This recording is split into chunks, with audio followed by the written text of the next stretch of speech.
Hello, everyone. Happy Saturday night. Welcome back to the channel. My name is Brandon, and you are watching M.O.N.Comics Big 5 Live, a monthly show where I get a bunch of other YouTube comic book content creators together, and I ask them to bring 5 books. They could be recent pickups, they could be favorites from the collection, they could be an amalgamation of both. They're there to stoke that comic conversation and for all of us to have a great time talking about comics on a Saturday night. Happy early Easter, everyone, for those who celebrate. I gotta hide some eggs in baskets tonight after I'm done with this, but I've got some awesome guys on that I've been talking to for quite a bit. There is no shortage of always being able to find people within the YouTube comic book community, and we're all pretty much alike, and it's been a blast. It's been an honor to get to know these guys. So I'm going to bring them out to the stage and introduce them one by one. The first is another team up. I seem to find the two-person team ups. I've got Jay and Baxter of Jab's Expensive Paper. Just randomly, I met Jay just like talking on Instagram. I think you won a giveaway. Didn't you win a giveaway, Jay? I did, but then, Bax and I had been talking about starting a channel, and I'd been watching you reached forever. out. Yes, you reached out to me. So I reached out for some tips, and you were kind enough to give us, the lowdown and how to have fun and try to do this. And we just took from there, really, and we've been talking ever since. So I'm still trying to learn. We commiserate. They're in Minnesota. They face a lot of the same crap weather that I get here in upstate New York, and we commiserate on that. And I really loved watching their videos. You guys always check the inside of your books video. Was the best performing video you guys had so far. And it really is a great lesson. I think that video came out before the topic really started getting hot. They interview creators. They do a ton of fun stuff. Right now, they're currently sitting at 86 subs. They're only 14 away from 100. So anyone in the chat that has not subbed these guys up, go on over and sub them up. We're going to get them to 100 by tonight or tomorrow morning with the rewatch. Thanks for coming out, guys. How you doing? I'll stop freaking talking. We're good. We're happy to be here. Yeah. I love your background. Thank you. Yeah. What is that? So yeah, we actually, we do have a video on our channel that covers it, but we just wanted to do something different with our background. So we came up with this mural idea, and he painted it. Are you serious? Yeah, I am. And I didn't do this freehand. I used the projector method, right? And just kind of came up with a concept to sketch it out, and then found a different way to really get a nice detailed image on the wall there. So still better than I would do with a projector method. Don't short yourself there. Thank you. I appreciate that. So yeah, I think we're both really happy with how it came out. So I feel like it's been a really nice addition to our show. It looks freaking sick. I'm jealous all of a sudden. If you're not going to have some comics behind you, have some sick art. But welcome, guys. Great to have you here tonight. Thank you. The next content creator is my buddy Jeff from Outerworld Comics. We had been talking, he come to some of my videos. I saw him on Instagram. And then one day, I saw his video pop up on YouTube, and I messaged him, you have a YouTube channel? He's like, yeah, I just kind of started. And I'm like, oh my God, all right, let's go. Haul videos. He does it all, collection buying. How are you tonight, dude? I'm doing great, man. Thanks for having me on. Really appreciate it. I love your intro as I was watching that again. It's one of my favorite intros. So good. I love watching YouTube channel intros. Thank you. I like the effort that people put into them. Yes. That obviously is one of the scenes from the Werewolf by Night, the Disney Plus series. Yes, very good. And then that scream at the end is actually the Man-Thing scream when he screams at Elsa Bloodstone in there, and she's like, Ted, gives that quizzitive look. So thank you. They nailed him on there too. I thought they did a good job of that. Man, let's see some more. Come on, supernatural characters, bounce off that. But I digress. But thank you for coming on, dude. I love the swamp shirt, paying homage to the Misfits. That's badass. There you go. Celebrate all swamp creatures. And the last guest I got tonight is my buddy Adam from M.O.N.Comics. I didn't know Adam had really created a channel that we were, me and a couple of their channels were influential until I get a comic book cover art, custom art of this. Actually, I got the shirt of what he did. I don't have the art because it's at the Framers right now. And he took his time, and he's an incredible artist and comic book lover. And I just blew me away. And then I found out how to get a channel, and it's over from there. How you doing, dude? Yeah, doing great. Great. Thanks so much for having me. It's an honor and pleasure. I have a list of all these creators. I'm trying to like get out, like I only do it once a month. That's what my life can afford. I've got 2 little kids. I got a wife. I got a job. Like I would love to do more of these a month, but it's like already you can imagine like trying to get 4 people's schedules, in cohesion with mine is tough because I just love to get so many creators on here. But I appreciate you all coming out tonight. We talked a little backstage about the format of the show.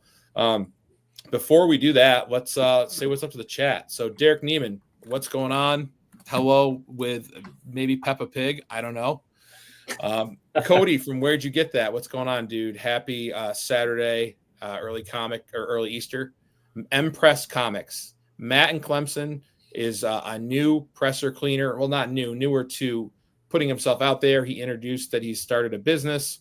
He is kind of under the tutelage of Jeff from Comic Spa, which is a mutual friend of mine and Mike's from Lunch Money Comics, who works on our book, but he has become inundated with books, and Matt is kind of like there to take some pressure. I think he's going to take some pressure off to him. I just sent a Stan Lee signed book to him and a Berserker one signed by Keanu Reeves and Ron Garney. He's going to work on for me. So pay attention to his channel for some content because I think he's going to outline the whole thing.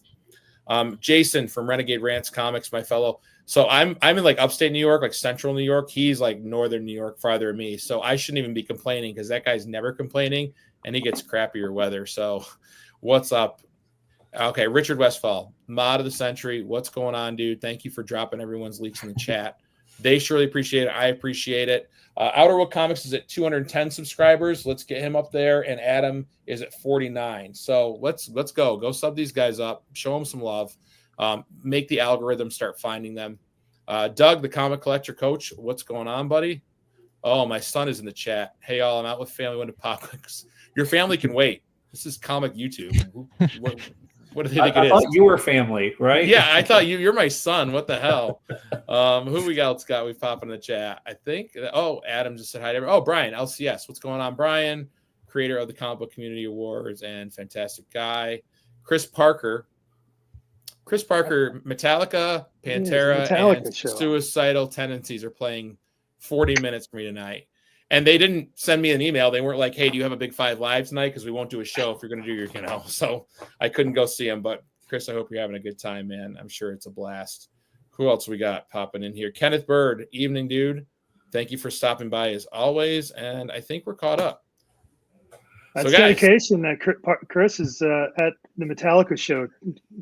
Don't look at my stream. Big 5 Live. Watch freaking James Hetfield, dude. That's incredible. Catch us on the rewatch. All right, you guys ready to show some books? Right, absolutely. Yeah, we're ready. All right. So we drew straws backstage, and Jay and Baxter are going to go first. So I've asked them to show books. You guys, whoever wants to go first and talk about their books, it's all good. You want to go? Go first. Okay, I'll do it. All right. So got 3 here that I'm going to show kind of together. I am a huge fan of Marvel vs. Capcom 2. That came out back in like 2000, and it's probably one of my favorite arcade games ever. It was a blast. I bought that game. It's so good.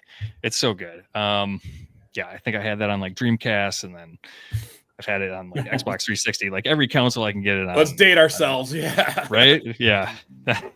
Start off the bat with that. So, anyways, it's really cool. They have started releasing like the original Bendis artwork on a handful of comics coming out. So this one came out April 9th. This is the most recent pickup that I've done. This is Uncanny X-Men 13, again by Bendis. Right now, as you mentioned, like being super busy with a family and kids and work, I'm in that same boat. And so I consider myself to be just a fan of cover art right now. So I'm just buying covers that I really like, and I've got a list of things that I'll read someday. So I haven't actually read these stories yet, but just wanted to pick them up because I love the artwork. Bendis' style is just so iconic, and it's like this, almost like this perfect balance of like East meets West, and just really exaggerated anatomy, and I love the How old are heavy your kids, shading. Max? How What's old are that? your kids? They are 6 and 3. You're right in it with me. Yep. We're right in the trenches. In the trenches, my friend. Yep. So yeah, got Gambit. That's one of my favorite characters on the game there. Love his fighting style. Get up close with that staff. He's got the cards for those long range attacks. Then I've got Captain America here. So this one came out in December 18th, 2024. Just another awesome, super cool cover there. And then finally, we've got Wolverine. This is Wolverine Volume 8, Number 4. This came out December 4th of last year, too. So again, just super that cool. is I love burned that. in my brain of him standing there ready for the fight. Right? And he's just jacked. Like, Awesome. look at that arm, though. It's like it's so ridiculous. It's like the size of his body. Super jacked. Yeah. I'm craving turkey right now. That's like it's like a big turkey leg, man. Dude, those games. Okay, so my wife stayed at a friend's last night, and when that happens, it's carte blanche to watch any shitty movies that I like that she won't watch. And I wanted to watch Street Fighter to see if it was as bad as I remember it. And man, what a ball drop on that one. Yeah. Yep. For sure. Raul Julia was giving it his all, and he was like dying filming that movie, and then passed away shortly after.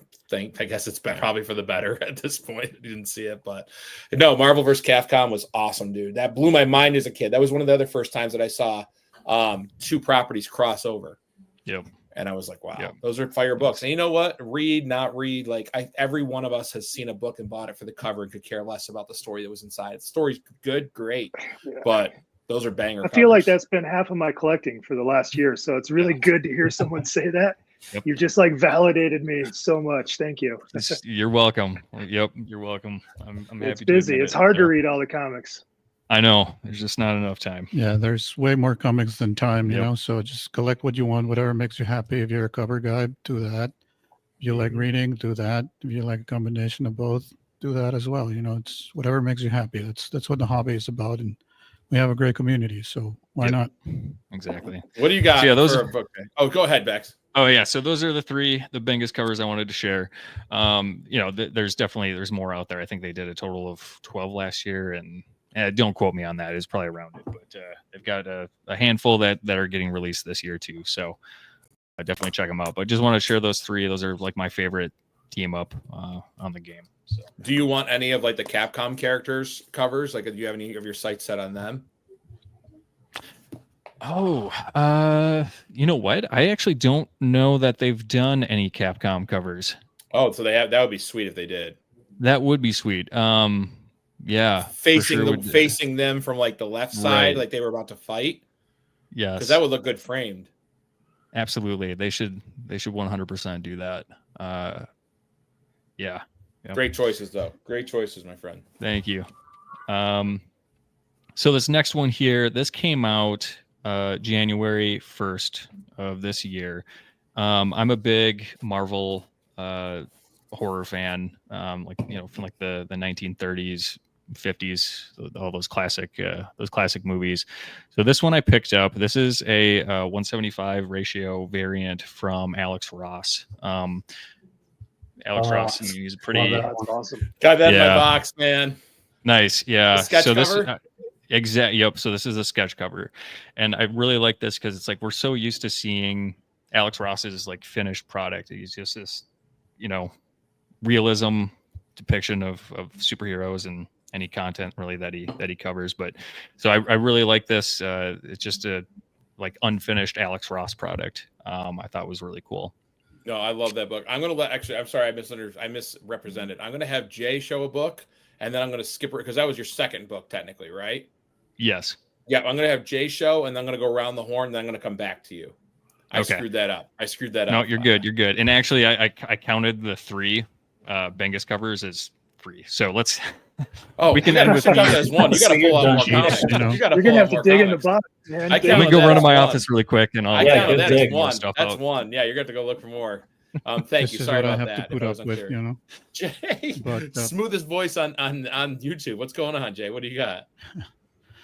Well, it was really hard for me to narrow it down to 5 books because, we talked about it, Brandon. There was so much to show, and I think so many varied interests within the community that to narrow it down was really hard. I just watched Daredevil, so I was super pumped. But, I'm like, Well, a lot of people have seen Daredevil, and I'm not going to show Daredevil on your channel. You have the first 10 issues, so can't compete with that. I don't have the newer stuff. No, but so I decided to do a theme and do a little bit more of international. I grew up in Mexico. That's where I was born.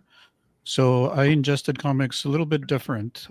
They're not all going to be from Mexico, but I figured, this might be some stuff that some of you might not have seen, or some of you may have seen, but we'll give it a different light. So the first one that I have is this Marvel Comics 28, or Marvel X5, which is a Japanese comic book. And it actually collects 3 issues that you can see down here. Oh, and they're not all X-Men. There's an Infinity Gauntlet, huh? Nope. So it has the Infinity Gauntlet number 5, which is the Time Nebula, where's the Infinity Gauntlet. Writer was Jim Starlin and pencils by Ron Lim. It also has X-Men 37, which was written by Fabian, and I'm going to butcher this, but I'm sorry in advance, Fabian Nicieza. And the art was Adam Kubert. And it also collects Uncanny X-Men 318, which is the first appearance of Generation X as a team. And the art is by Roger Cruz and Joe Madureira in the cover. So collects 3. I bought this one from Cheddar Comics. I know some of you guys follow him. And what's really cool about this one is that it actually has this strip, which is called the Obi strip, which if you collect anything Japanese, vinyl records, cassette tapes, books, this is one of the prized possessions of any Japanese collectible. Obi comes the word sash in Japanese, so it's like a little belt that's around. And it contains the 3 stories in what's a little thicker book. So I've always wondered what those were at the bottom of Japanese comics, and now I have learned. That's crazy.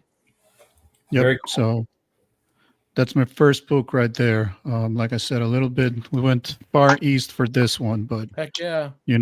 Figured it was something cool to share. I know there's a lot of X-Men fans out there and in the chat.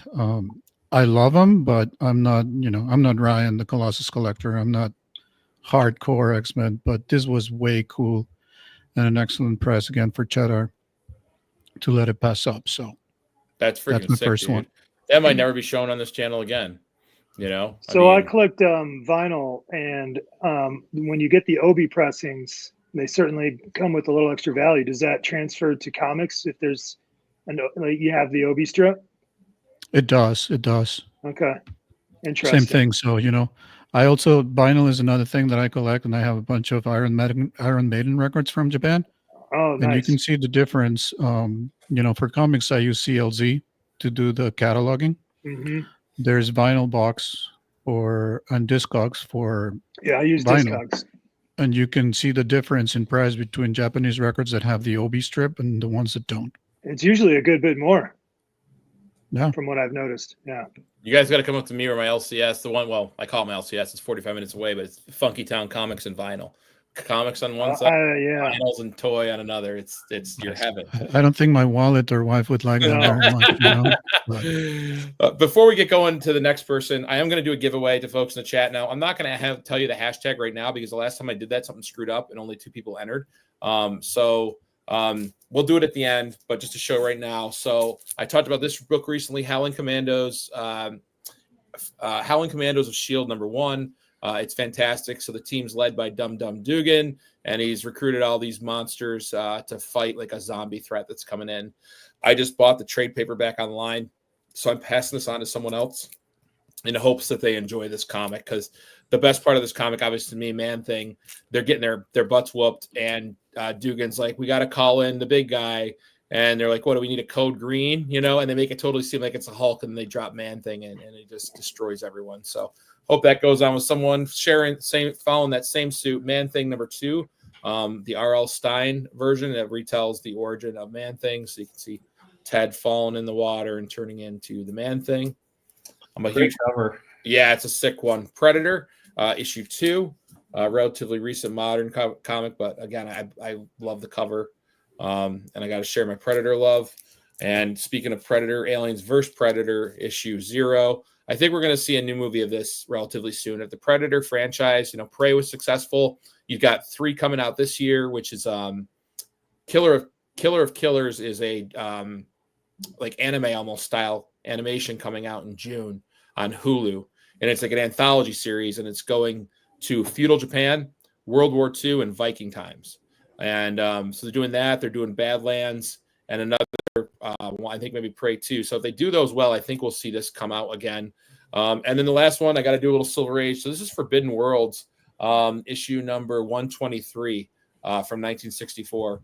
And it's just got this great wooden Indian cover that you probably wouldn't see today.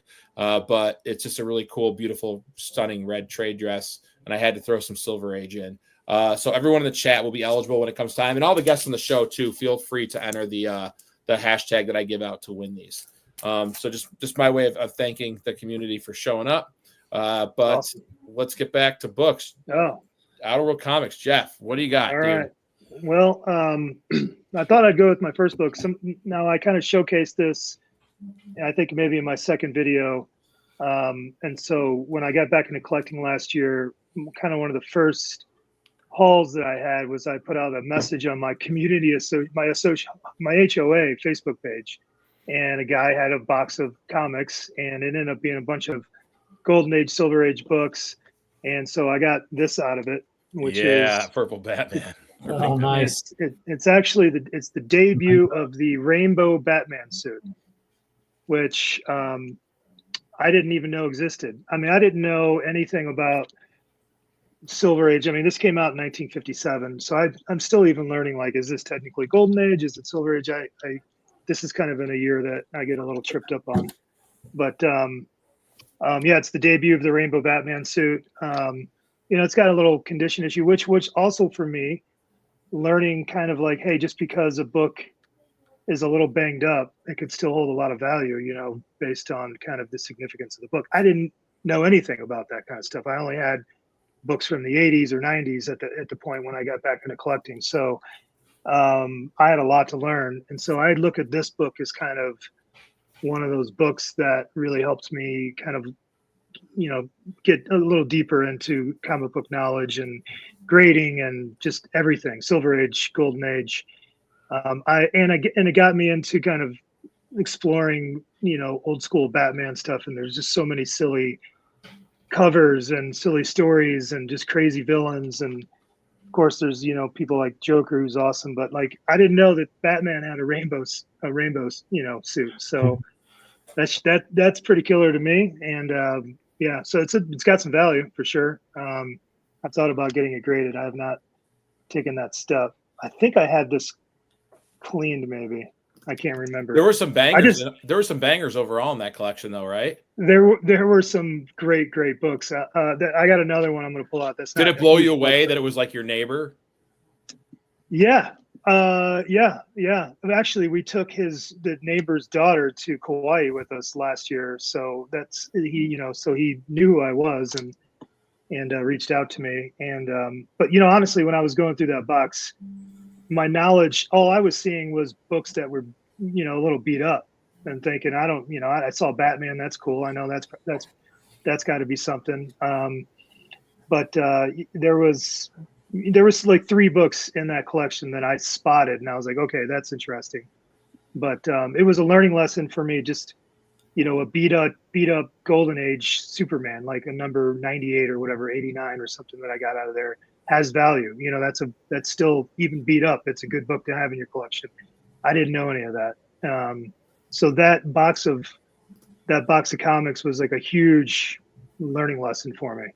And a lot of fun. I haven't found anything quite that amazing since, but yeah, I mean, this is a great book. So yeah, that's beautiful.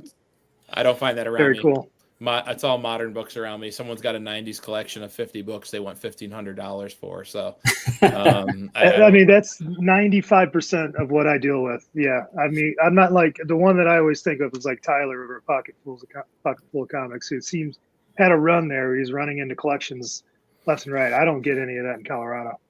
Yeah, It's pretty rare. Doesn't have an upstate New York. All right, Adam, you're up next, dude. What do you got for round one? So I thought I would start off a little bit with more like a recommendation of something. I think we got some horror fans in here. So I'm not sure if anybody has seen this trade at all or even knows what this is. So this is Web of Horror. If those of you that are familiar with like Creepy and Eerie magazine, Web of Horror was established as like a competitor magazine. And they took a lot of the great talent from Creepy and Eerie and developed their own magazine. So it ran for 3 issues, and that's all collected here. But the really cool thing about this, and this just came out last year, there's a kind of a convoluted story with this. So some of the people that worked on this, you got Bernie Wrightson, Bruce Jones, Mike Kaluta, lot of big hitters in here. So one of the things that happened was they had finished up the 3 issues of Web of Horror, and then they had all the material for the 4th one, but they couldn't really get the publisher. They kept like trying to meet with him. He'd say, "Yeah, come by and talk to us," and nothing ever really came to fruition. If those of you know who Frank Bruner is, I know Brandon does just a little bit. Frank Bruner was like, "Hey, let me go down to the offices and pretend like I'm the new editor." And so Bernie Wrightson and they're like, "No way is this going to work." So he went down there, grabbed a bunch of the artwork back, and like gave it back to them. They were still going to try to see if they could get this published.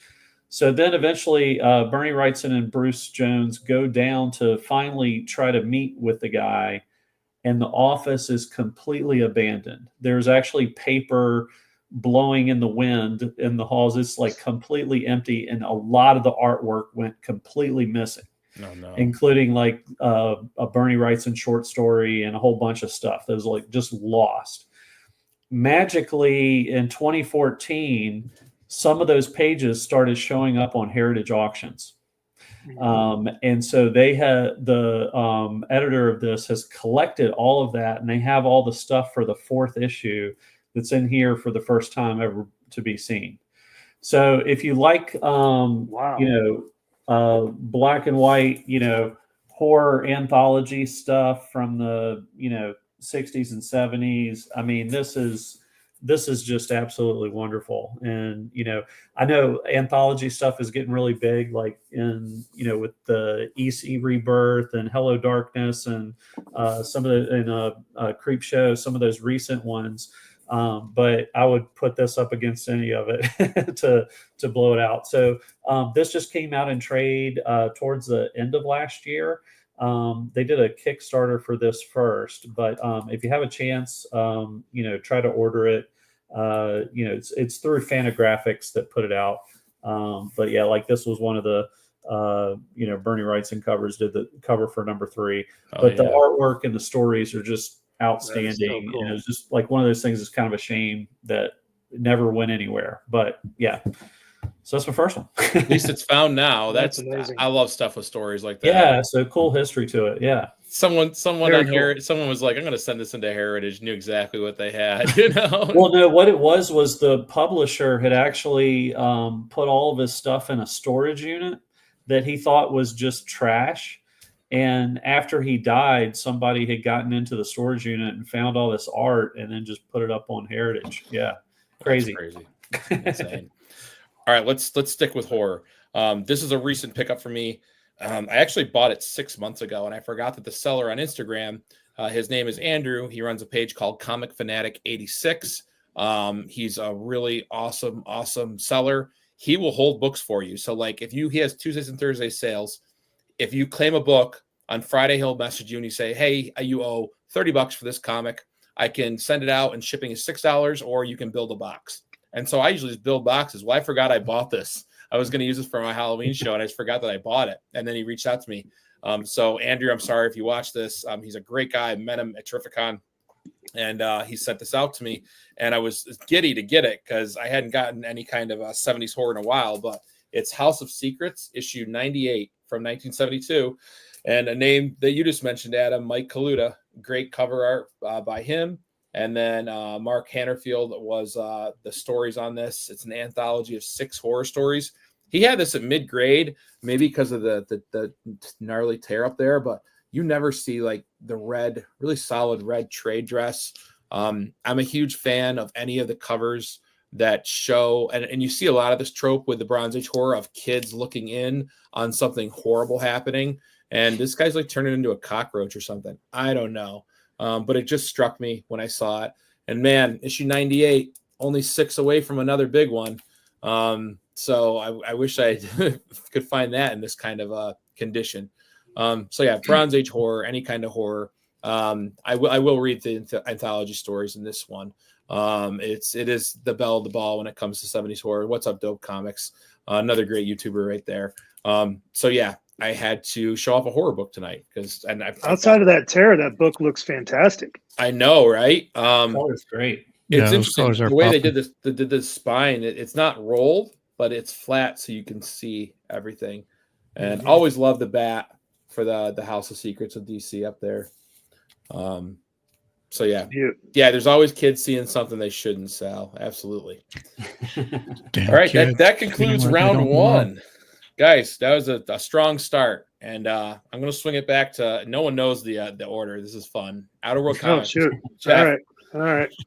Let's see here. I'll switch. I'll grab this one. This has got a fun story. It's nothing crazy.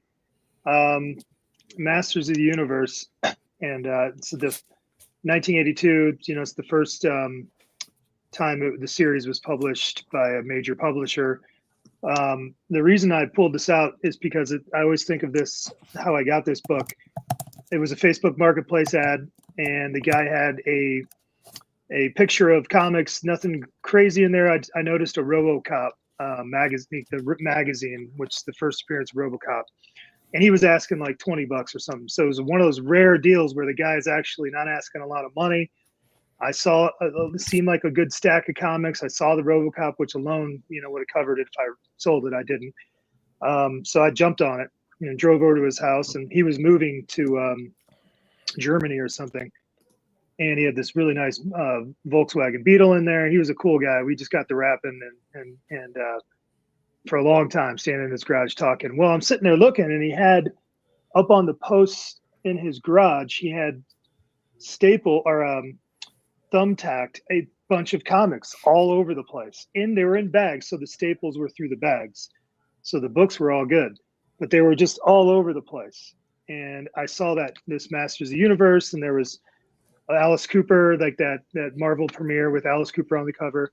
And I was like, hey man, like what about those books? He was like, well, if you want to get them down, you can just throw them in a lot of books, that you're getting. I'm like, yeah, but the problem is this Masters of the Universe was like right over his Beetle, and so we had to figure out how to climb over the Beetle on a ladder without causing a problem to his Beetle. It was a whole thing, but I climbed up that dang ladder. And I mean, if you ever pulled thumbtacks out of a thing, you get it under your nail and it hurts. It's like I was just dragging those thumbtacks out, and if I pulled every dang book off of his garage out of there, and this came out of it, and it's really nice condition. I mean, it might have it's got one spine tick on it, but that's just been thumbtacked on that guy's garage. So anyway, I like if anybody goes out and hunts and digs, like I'm sure a lot of us do, it's those kind of stories and just finding crazy things.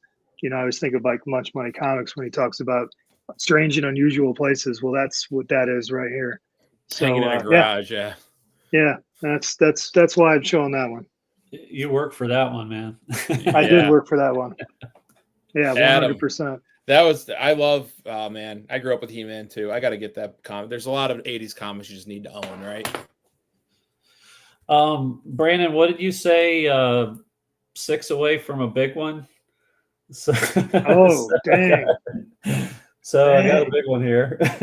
Someday. Yeah. So, and this one was pretty affordable too. So, but I thought the colors really, still stand pretty strong with it.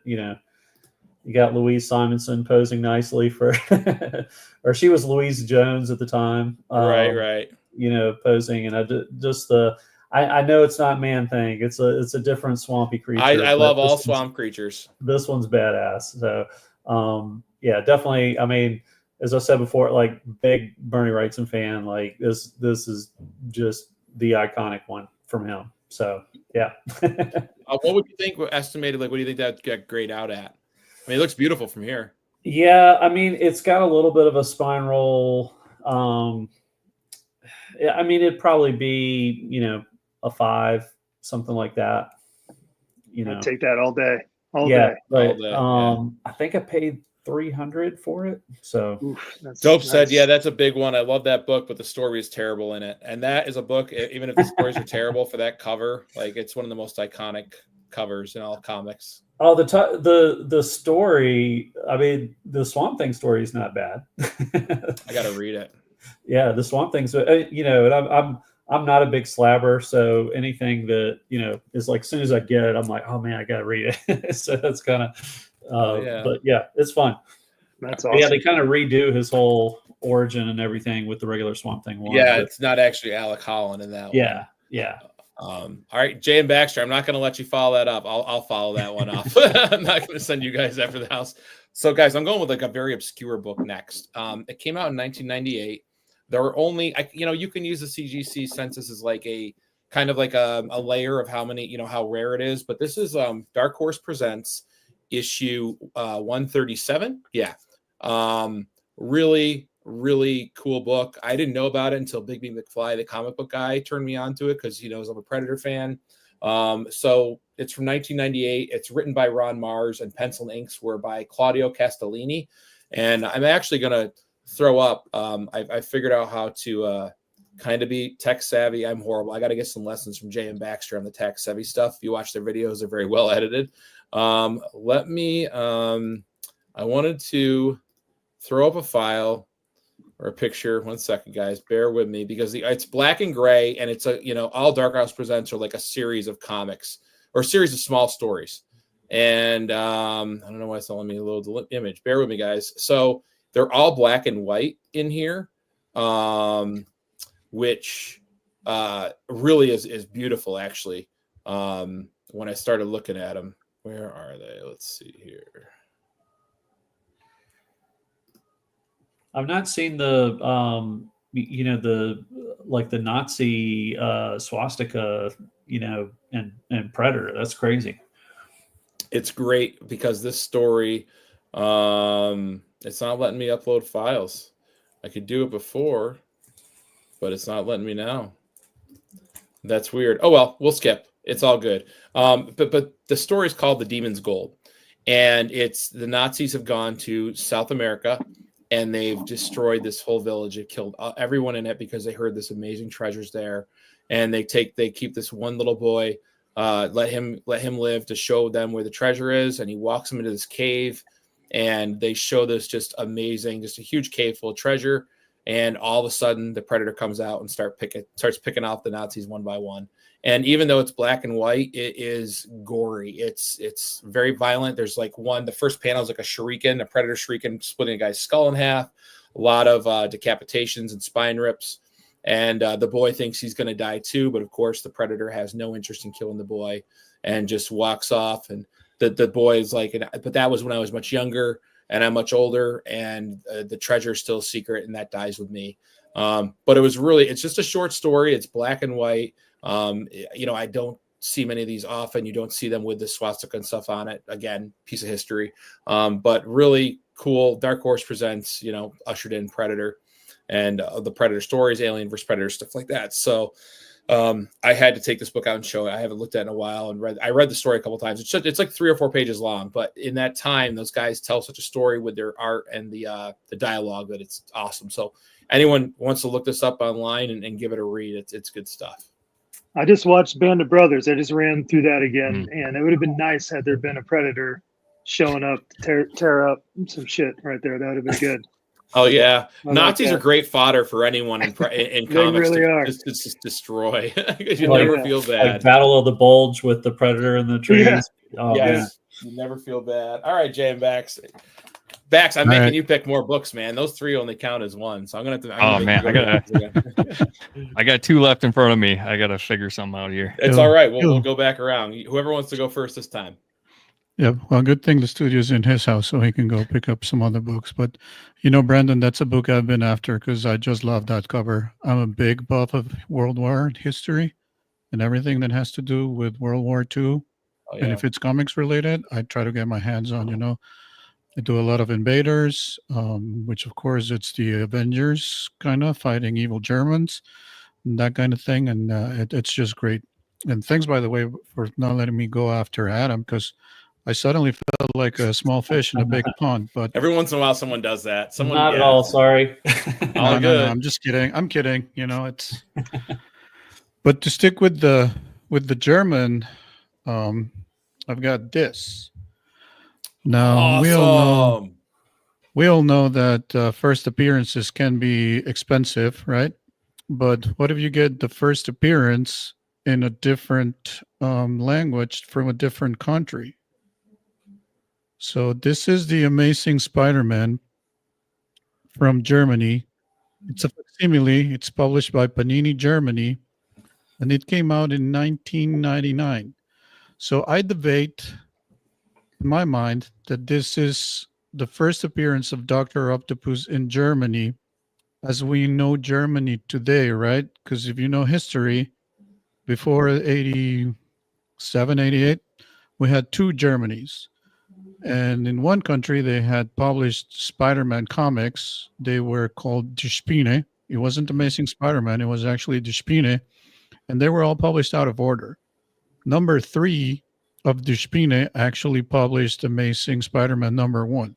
So they were all over the place. They were just random, and they didn't collect the stories. Well, in 1999, Panini Germany decided that it would publish facsimile copies of The Amazing Spider-Man, and this is how they were presented. Another cool thing is that if you see the price, it has German marks instead of euros. Because now if you look at European comics, except for the UK, of course, they're all mostly in euros.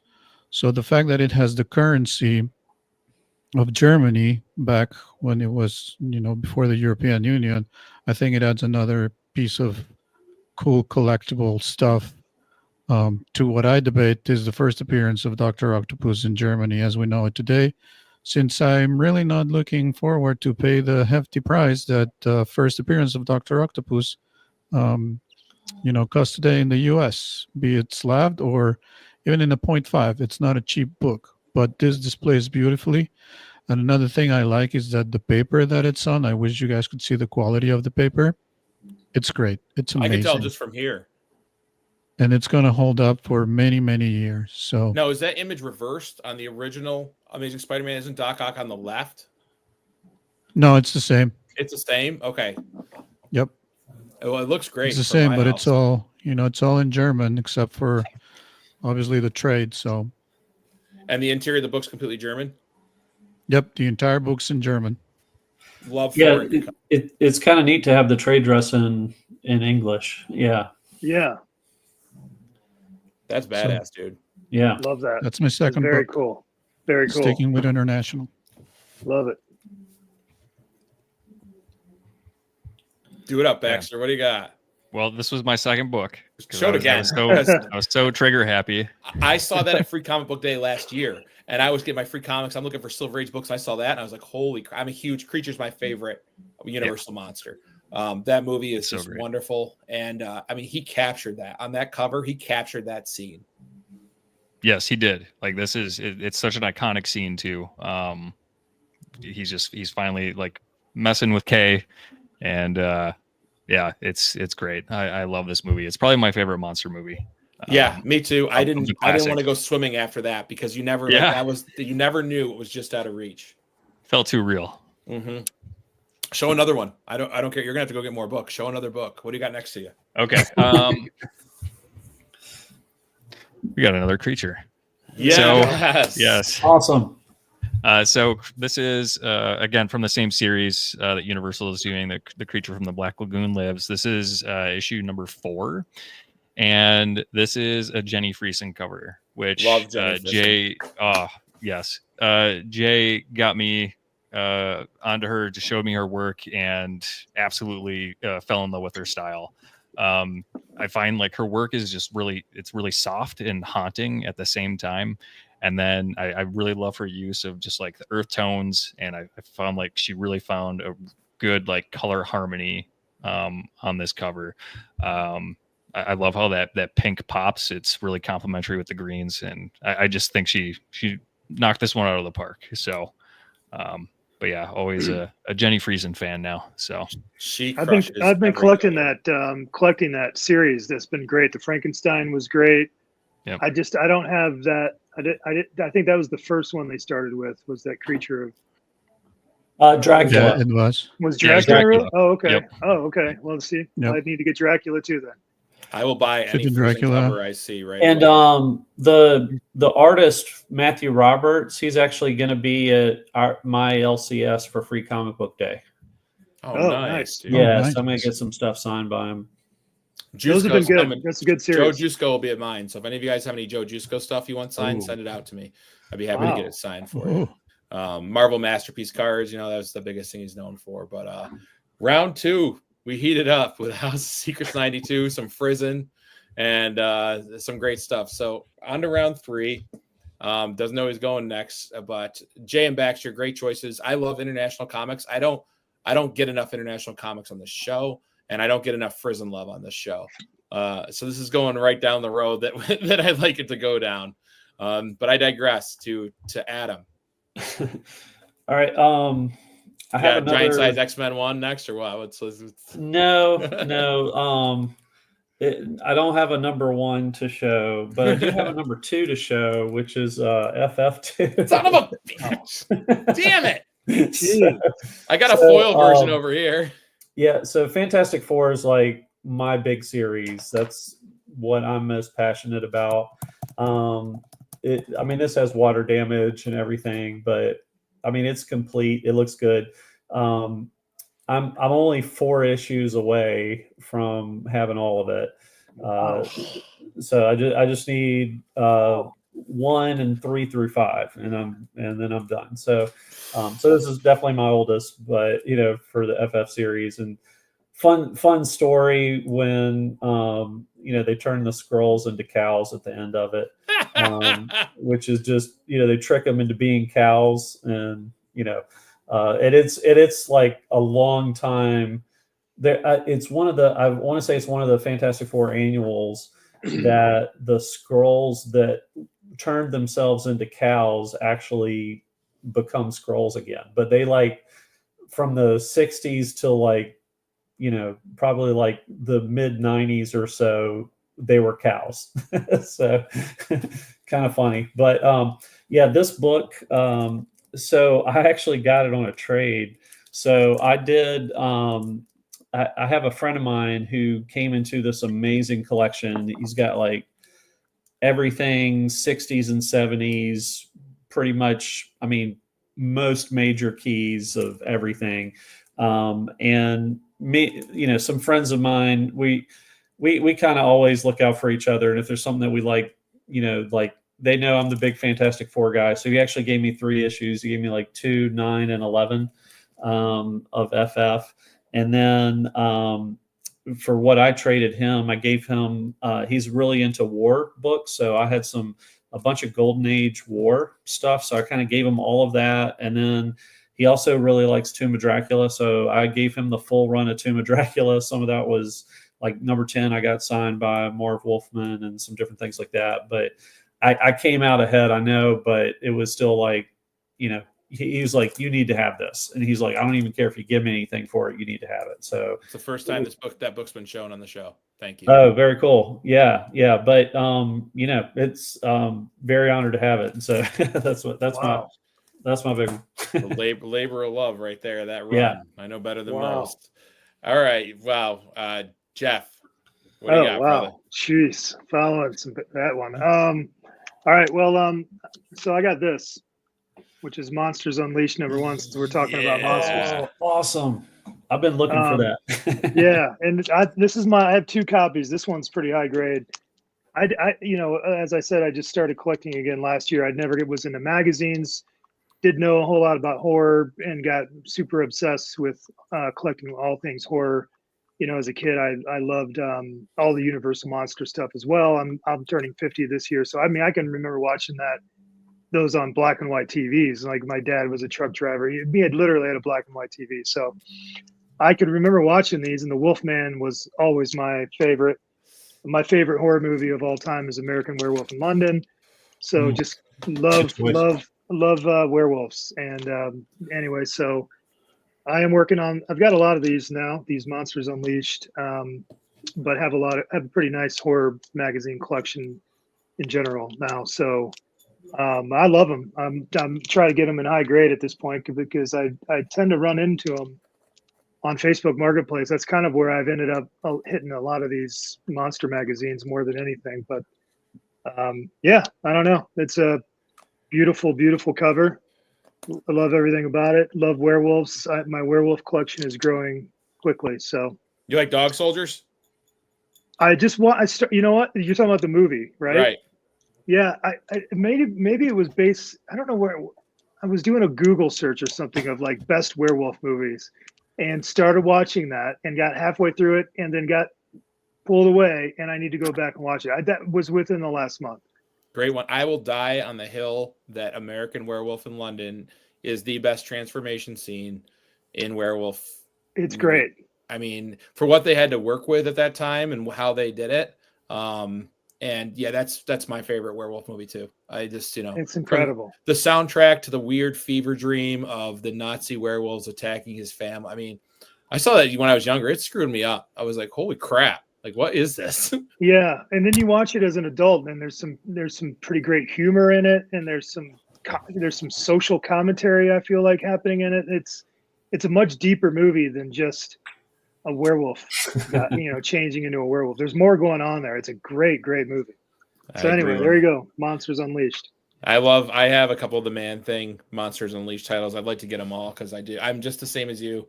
Grew up on my dad just infused monsters into me, from Universal to actually anything Ray Harryhausen, Seven Voyage of Sinbad, Golden Voyage of Sinbad. Let's keep going. 20 Million Miles to Earth, Beast from 20,000.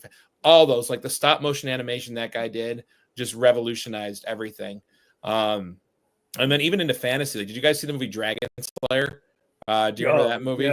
I've got that one, that Marvel premiere or whatever. There's a Dragon Slayer. I need that. And that was they used a different kind of animation with that. It wasn't stop motion. It was something else revolutionary. And the dragon's name is Vermithax Pejorative. I mean, it's probably the most badass dragon name. I mean, like Smog's cool, but Vermithax Pejorative, like when a dragon grows that old, it just gets angry. It just knows anger and pain. Like that movie is just freaking underrated to me. There was a video game, I think, called Dragon Slayer, like when I was a kid, that it was the most impossible game for me. Hard as hell. You couldn't get past the first part. And then you had to keep feeding it money, and you'd lose all your money in that one game just trying to. So I'd give up and go move to something else. But that game was classic. Yeah, no, for sure. 100%. All right, this next book, I had to bring this book on because it was gifted to me by the wonderful Jay. I became a huge Something is Killing the Children fan. The story, the art, the world building just drew me in. I tell the story that I take my girls to my local library, on a rain or snowy days, like in the winter or something, to get them out of the house. And I'm like, do you guys have comic trade paperbacks? They're like, yeah, they showed me where they were. And they had the first 6 volumes of Something is Killing the Children. So I got the first one that night and I tore through it. I just loved it. And then I went back the next day and I rented out volumes 2 through 6. And I was just like obsessed. So I've actually started to build up the loose copies. Jay, out of the kindness of his heart, sent me this beautiful issue number 31 variant cover signed by Mike Mayhew. And it is my favorite Something is Killing the Children book I own. Because it has Erica Slaughter with these badass swords and the monsters are around her. And it's got this beautiful signature on the side by Mike Mayhew. I had to show this tonight because I was so appreciative when I got this. Like, it's my favorite Something is Killing the Children book because now the cover and it's signed, but because Jay and Baxter sent it to me. So thanks, guys. That's a great cover. Yeah. That's it's awesome. my pleasure, man. I'm glad you liked it, and I'm glad that I got you into Something Is Killing the Children, because it's my current favorite series right now. I love it. I love it. And that's we were talking, actually, Jay and I were talking about Netflix has optioned to make a show out of it. It could be really good. I really hope it is. I hope it does the justice that it deserves. But really fell in love with this, and when I got this, I was just shocked. I mean, her eyes in this, and mask and just everything is just. Oh yeah, she's badass. She's this era's Ripley, kind of, to me. So yeah, had to show one from a friend. All right, and then I love that Baxter ran off camera and got more books. That's fantastic. yes, had to do it. Go ahead, fellas. So staying in the spirit of horror, this is the last horror book I'm going to show. But yeah, so this is Dracula. This one came out in December of 2023. It's Dracula number 3, and it's a variant cover. I'm going to hopefully not butcher the name here. Julian Totino Tedesco. He's an artist I wasn't too familiar with until I looked him up and started just kind of watching his work, but he does really cool stuff. With that last one, I talked about color harmony that Jenny achieved with that issue. I felt like Julian did in the same way on this book too. Just a little bit different. It's a little bit more of a monochromatic color palette that was used here, and it's actually the light. This is something else I wanted to talk about. The light here I'm noticing is showing it in a different way that you would not typically see it. So it's like it's sitting on a shelf.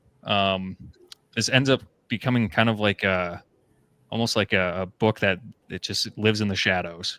It's just the way that the light hits the cover really changes the way that you see it.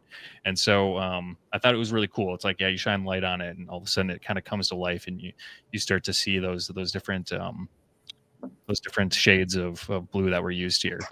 I really like the use of like this dark burgundy, almost like representing blood of Dracula, and he's got his brides down there. Love the brides down there. I was gonna say, man, they're doing it for me. Yep. So love this cover. That's awesome. Thought he knocked it out of the park too.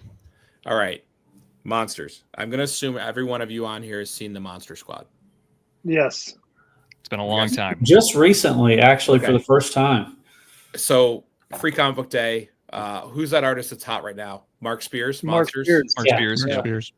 His Free Comic Book Day book is Monsters, but it's a double homage.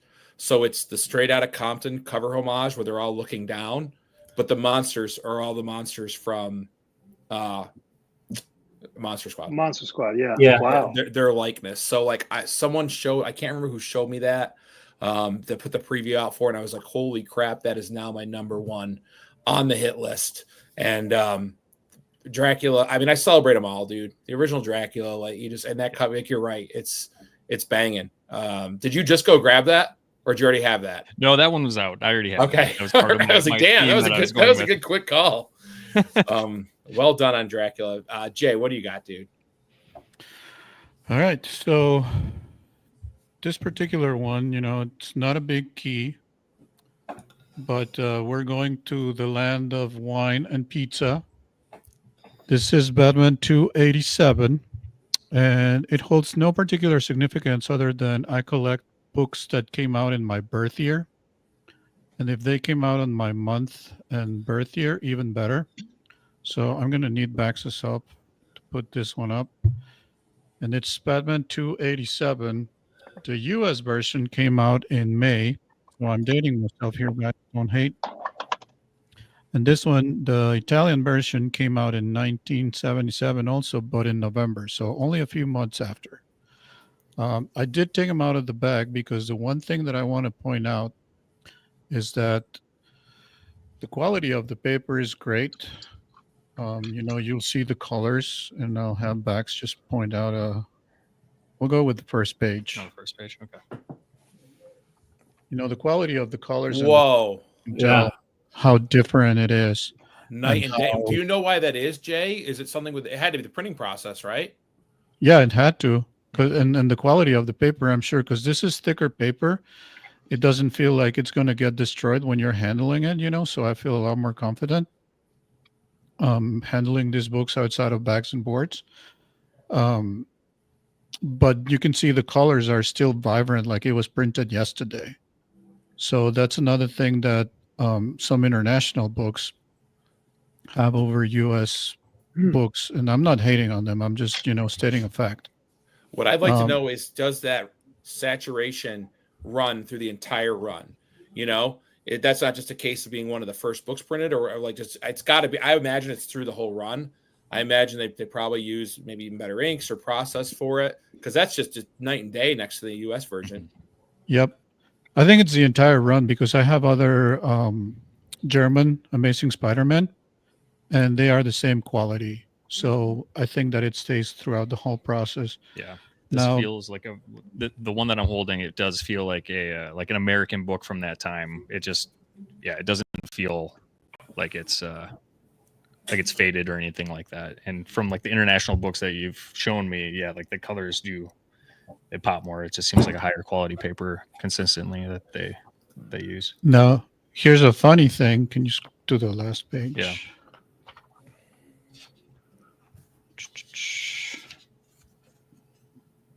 I don't know why, but the last page of the Italian one is printed in black and white. They spent all the ink on the first. They're like, listen, the last page got to be that's black what I and was white. going to say. I don't know if they run out of ink or what happened, but it's in black and white. That's no wild. idea why. It is wild. The only thing I can think of is that the Italian version, if you scroll through the pages, there are no ads in between the story. So when you get to the last page, you turn it around and it's an ad. So I don't know if they use a different printing process, and because the ad is in the same page as the last page of the story, that's why it's a different color. I don't know. Yeah, Derek asked, like, did it say where it was printed on the inside? It says it's printed in Italy. Interesting. And then another thing is that, like I said, there are no ads in between the story. If you go through the American book, there's tons of ads. And this one also has an extra 2 stories, but they're also in black and white. So these are stories that are not in the American version, but that are in the US version. And it's another complete story, almost like a complete comic book. And I couldn't place it before the show. I'm sure it's also taken from another. But you can see it says it's the first appearance of Dr. Phosphorus, which was just on Creature Commandos on Max. If you saw the series, great series, highly recommend it. Different take, very James Gunn-like. I know a lot of purists don't like it, but I actually enjoyed it. And then a very short story that goes back to color about the boy Wonder. And this one's only like 3 pages. Interesting. Is Robin in the first story? No. Interesting. That's cool. So they gave him like his own little highlight. Yep. So he has his highlight, and then again, it's my birthday. It's a cool cover, and for some reason, you have the penguin riding a pterodactyl, which is wild. Because comics. Why not? Those bonkers. You are everyone. There's so many birthday. If I can find a birthday, like a month, my birthday was like. I've checked out like what books were released. There wasn't that great ones, but like Silver Golden Age. If I can find one from my September, I pick it up too. Like it's just. You're not the only one. I think a lot of collectors do that. Yep. All right. Round 3. Good round 3, fellas. And I made Baxter go get more books so that he can just keep going. All right. I'm going to go. I'm going to take over and go round 4. I had it in a different way, but I'm going to switch it up. Jay, you said you weren't going to show Daredevil. I got to show some Daredevil. I liked the show. Everyone's opinion is subjective. Some don't like it, some do. I loved it. You can't have fights all the time. I enjoyed some character building. I enjoyed some world building, and I enjoyed what they did with it immensely. And the last episode just blew my freaking mind. Like, very excited about what they're doing with it and where it's going to go. So my 4th book, I had to go with Daredevil number 9 from 65. first appearance of the organizer.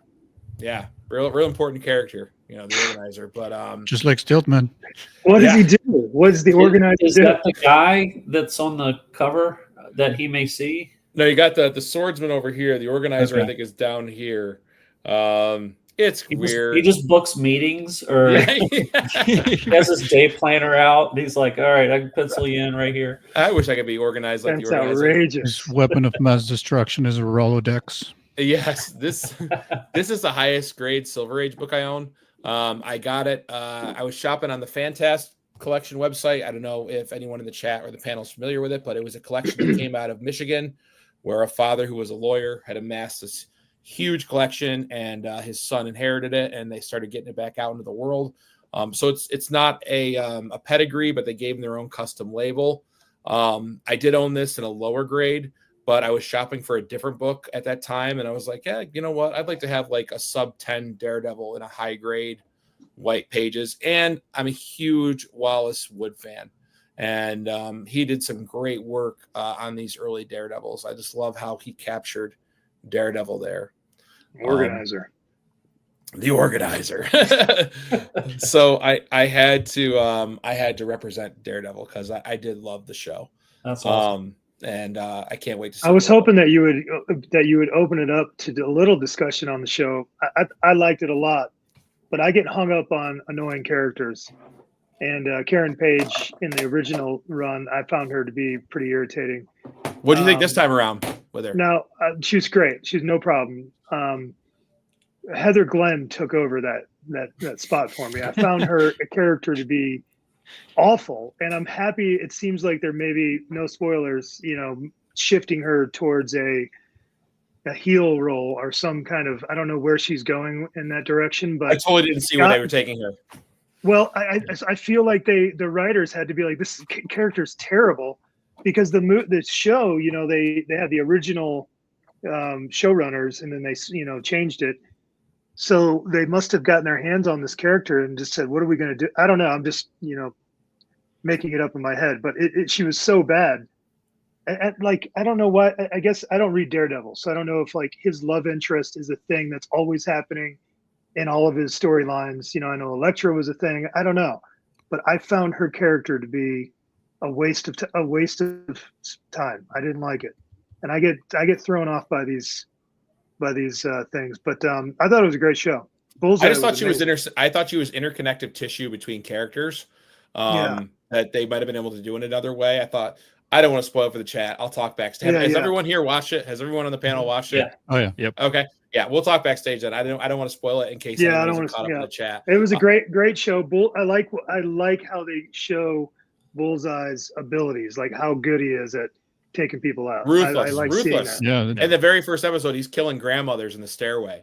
That's what I want to see from a villain. Jay and Baxter, what do you guys think, Jay and Bax? I liked it a lot too. Yeah. I loved it. I thought it was really good.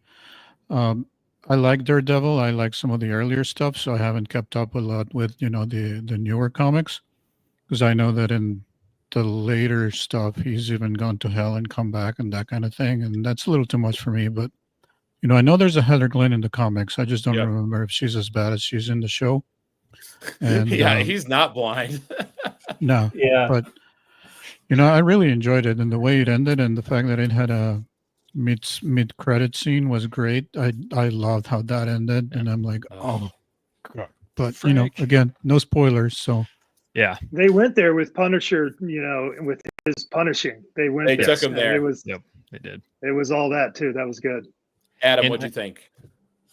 I mean, I thought it was really good. I just really liked the, with Daredevil and some of that, like you want the street level, characters and the fighting and all that kind of stuff. And honestly, I really enjoyed the, there's a courtroom episode. Like, I know some people complained about that, but I thought it was great. That was a great episode. I want to see that. I want to see why he's a badass lawyer. Just once. Just give it to me once, like twice, Yeah. There really wasn't a poor episode in there. I didn't think, I didn't think so.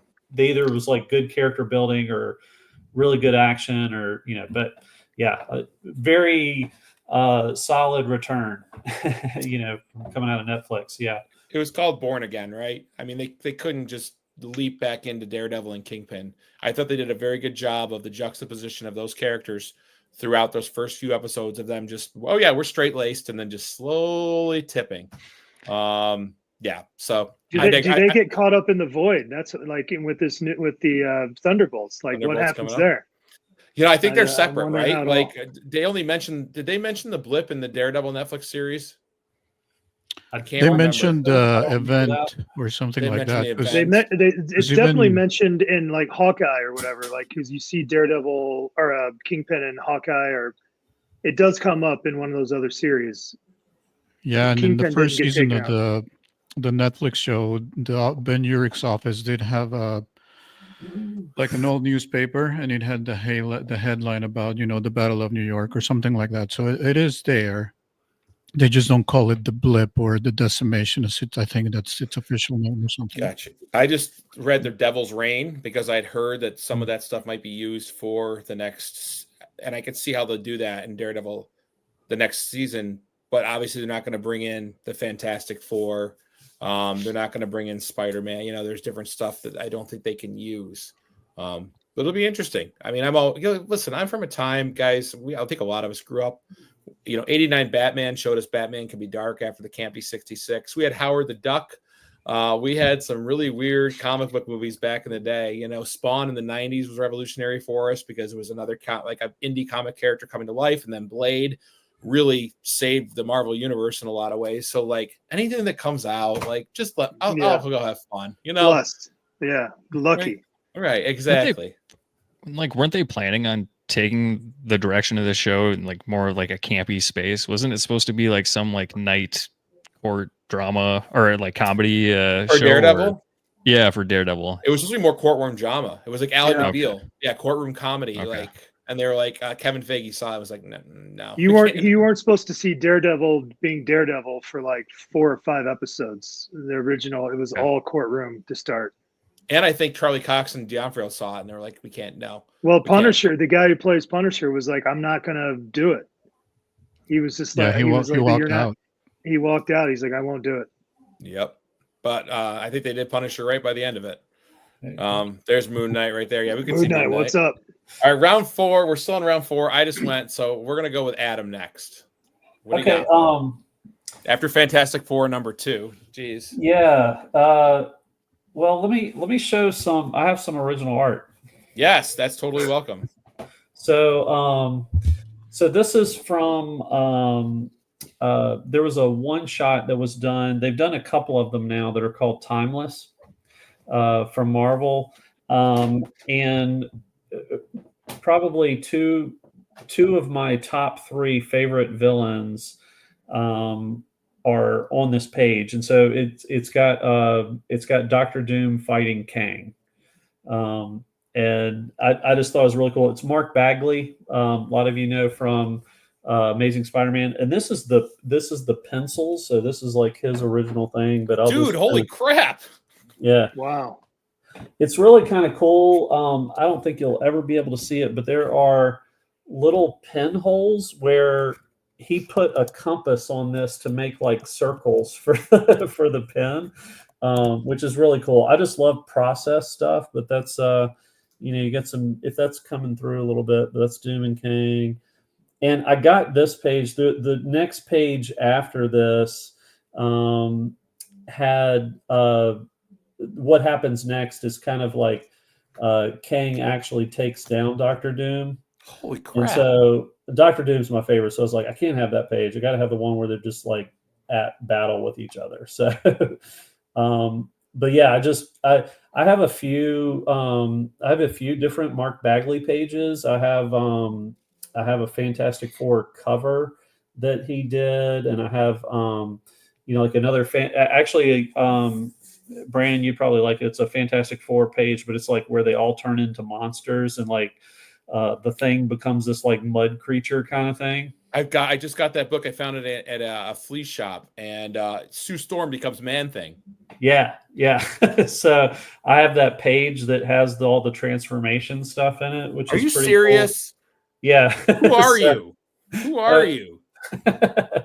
But this one I just really liked. I like, to get my like two of my top three favorite villains like duking it out. Like I don't know if they've ever done it on many pages before. So yeah, I was super stoked to get that. But That's cool.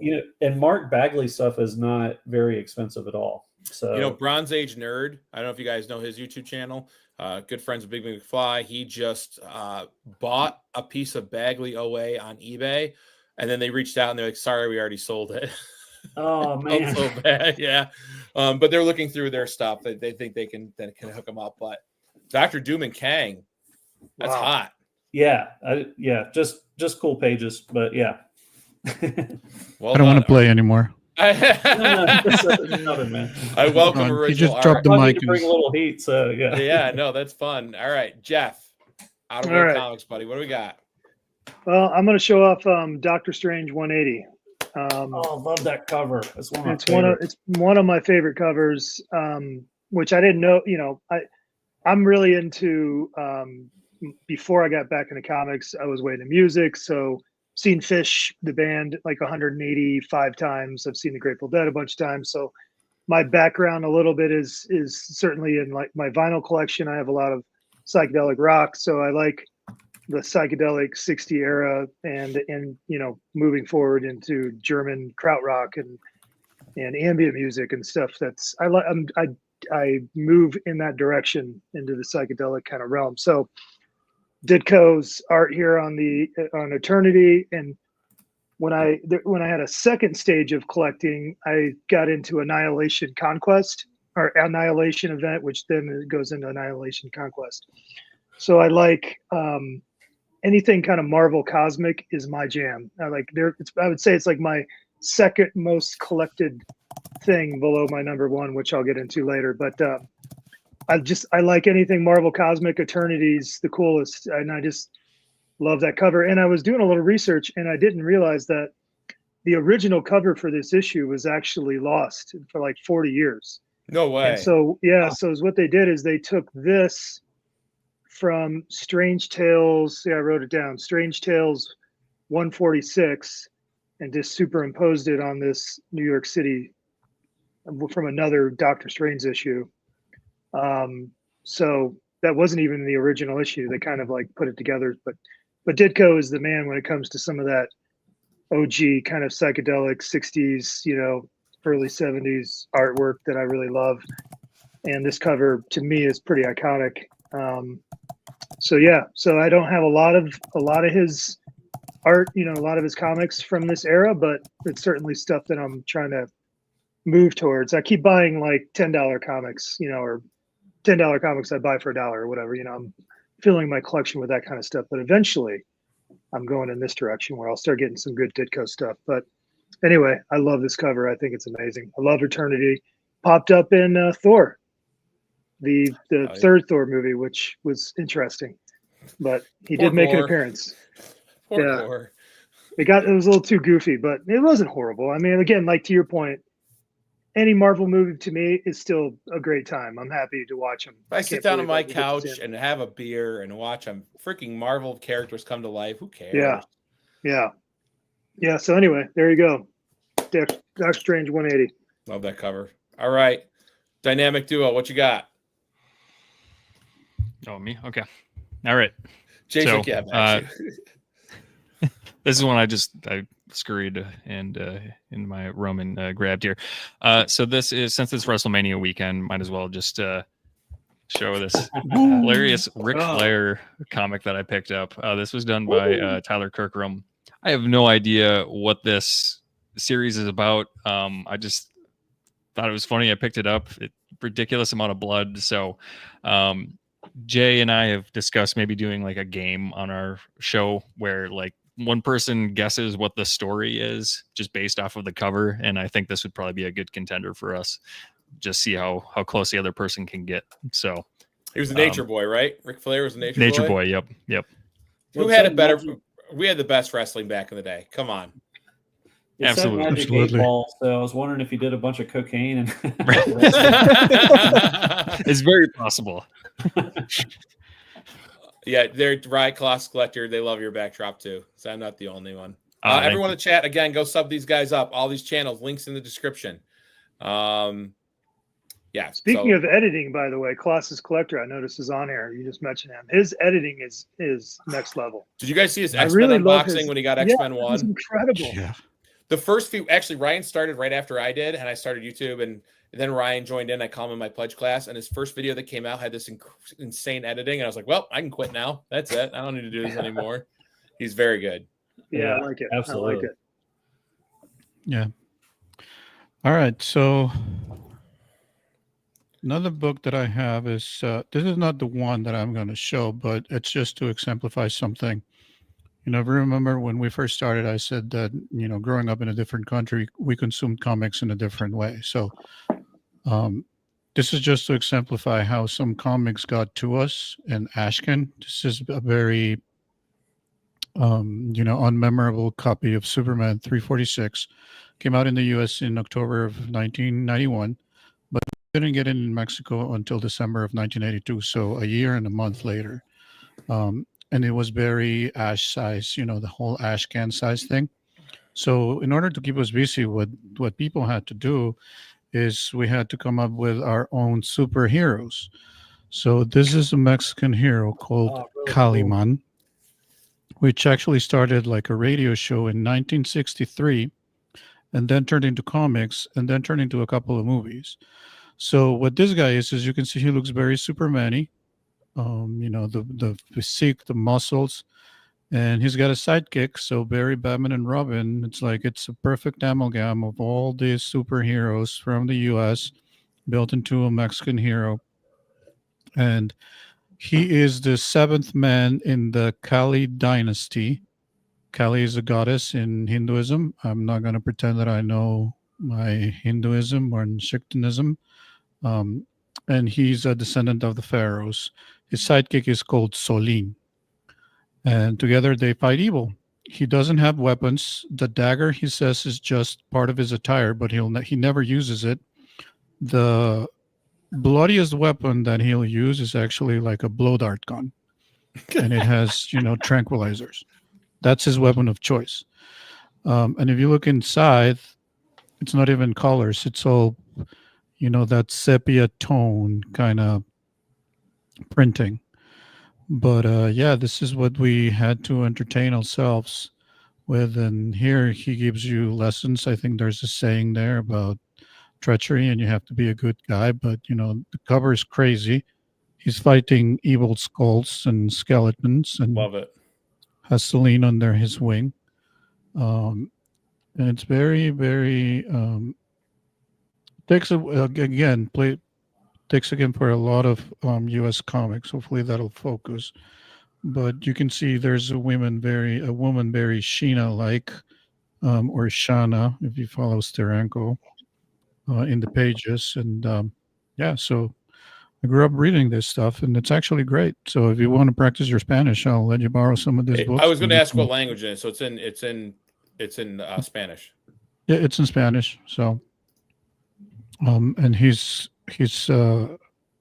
advice is the traitor always ends up falling in his own trap. So don't be a traitor. That's his teaching for this book. Kaliman. That was awesome. That's very cool. I love it. All right. Round 5. We are getting towards the end. Adam, you're going to start us off, my friend. Okay. This was kind of my longtime grail that it was something like I never thought I would ever own. But it's the FF48. Nice. But this, again, like I have some amazing people in my life and some amazing friends, and I went down to a comic shop about 2 hours away, and I was like, man, they had 2 of them in the shop, but you know it was just too pricey, and the owner of my LCS just drove down there the next day and just picked it up, and then he was just like, here. Wow. Like when I got there the next week. So he was just like, hey, here, you need to have this. And some of the other people, in the shop, other friends, like they had, chipped in for it. But, and again, instantly I had to come out there and just like flip through it. And one of my favorite characters within Fantastic Four is Silver Surfer. So I love Silver Surfer. I don't mind the new trailer. It's okay that Silver Surfer has boobs. I'm all right with that. She ain't gonna last, I can tell you that. She's not gonna last. Yeah, probably not. But yeah, I was just thrilled to have this, and That's a big one. and to have kindness of people to give me something like that is just, it floors me. So that's never going anywhere, So, but yeah, and I used to play. I used to play guitar back in the day, and I remember picking up Joe Satriani album, the Surfing with the Alien, had the Silver Surfer John Buscema cover. I have that on vinyl. That's a great album. Yeah, great album. And I remember just buying it before. I didn't even know who it was, but I was like, I gotta have the Silver Surfer album. But I've always really liked Silver Surfer, even though it's like, hey, it's hokey. It's kind of, back in the '60s, everybody's surfing, and let's make a character that surfs. But I just love it, and I like the Silver Surfer 18 issue series that they put on, after in his own solo series. I thought was great. And just an, interesting character. So I'm almost done with volume 3. I've been working on it for the last year, which is that one in the 80s and the 90s. Very close. Some of those later issues are real. I have that run, but some of those later issues are really hard to find. Mm-hmm. Yep. Yeah, well, I got the last one at least. Oh, good. That one took me a while. Yeah. Fantastic. Yeah, I love the Surfer too. Before we go further, I'm not going to be next. I'm actually going to have Jeff go next. But hashtag Easter in the comics, or in the comments. In the comments. Hashtag Easter. I'm giving away 5 books tonight. International may apply. I don't care. Friends on the panel, please feel free to enter this.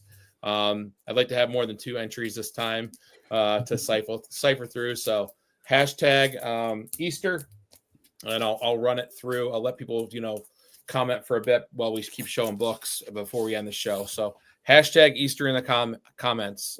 Panel, I expect you to enter too, so we can at least have 4. Hey, Brandon. Yeah. Sorry to cut you over, but can I jump in the giveaway and Ooh, you want to add? give away this awesome Marvel X from Japan? Heck yeah, you can. Oh, wow. All right. Thank you, dude. We'll add that was that very to the kind pile. of you. We'll add that to the pile, and hashtag Easter, and hopefully you'll win this, and you'll get a bunch of books from Brandon, and you'll get this from me. Freaking That's awesome. Thanks, Jay. So it'd be nice to have it. There's a caveat that I'll get to it when I'm showing my 5th book, but All right. I love it. That's sick. Thank you, Jay. Jeff, what's your 5th book? All right. My last book, my number 1 character that I collect is the Hulk. I love the Hulk, and I don't really know how that happened. I don't have a good I don't have a great backstory of how I became a Hulk guy, but I did. And so somewhere around, like, I kind of go into this one in my first videos, but it's when my first child was born, I got back into comics and bought. This was eBay, the height of eBay, and I was buying lots of you could buy a lot of 40 books or whatever. So I bought a bunch of Hulk books and had them in long boxes for years. So this is probably 2006, 7, and moved multiple times since then. Moved across, I moved from Ohio to Colorado, and just moved these boxes a million times, and hadn't really ever put any thought into what are keys, or I didn't know what keys were until last year. So when I started going into my collection and going through all my books and putting them on the CLZ app, I realized I had a pretty good book, at least for me, a pretty nice book, and sent this book off. I didn't know what grading was last year when I got back into collecting. So grading was a whole new thing. And I'm not going to go crazy on grading. I only have 3, I have 2 right there, and then this one. So anyway, I sent this in to get graded out of my personal collection that's been in there for years and years. Yeah, I was very happy that it even maintained this grade. Hell yeah. so I got a 9.4 on it, and so it just means a lot. It's a new newsstand. I didn't know what newsstands were last year that they held any kind of value. So anyway, it's got white pages, classic McFarlane cover.